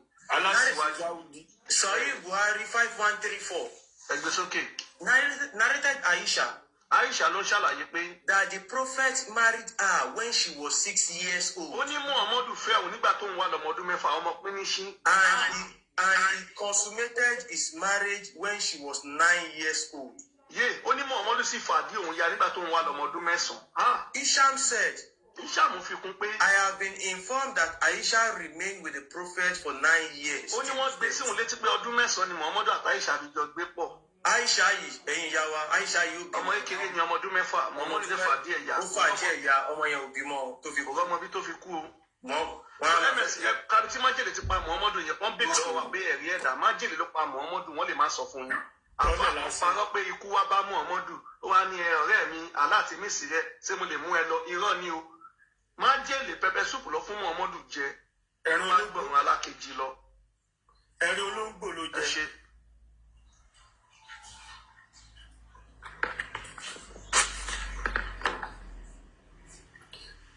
Islam irọ́ lásán ni wọ́n wá fi kó wa lẹ́rù ni tẹ́ bá wo gba àwọn àǹfààní yẹn wọn ò wúlò fúnlẹ̀ Yorùbá àwọn bàbá wọn rojọ́ tó fi kó mi. Tó ń jáṣẹ́ sí wọn ń ṣọmọ Yorùbá ẹ lọ́wọ́ wọn. Ìlọrin ni wọ́n kàn iṣẹ́ fọ́ ọmọ òtítọ́ Fúlàní. ní sọ̀pọ̀tì ilẹ̀ Yorùbá wọ́n kàn kóra wọn kiri bí Ẹ àgùntàn. lọ́wọ́ ọmọ ẹgbẹ́ sókè MS. wọ́n máa rojọ́ kiri ka èdè lédè sáwọn ọmọ létí kiri. Sahih Buhari 4428. Okay. Narrated Aisha. Aisha ló ń ṣàlàyé o. The prophet in his ailment in which he died Muhammadu lórí àìsàn tó kúlé lórí used ìfọ̀kànpá. to say, Muhammadu máa ń wí pé oh Aisha, Aisha ìyàwó mi. I still feel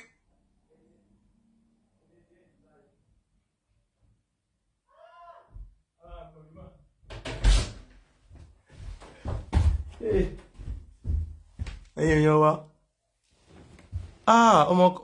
ọmọ kan ti débì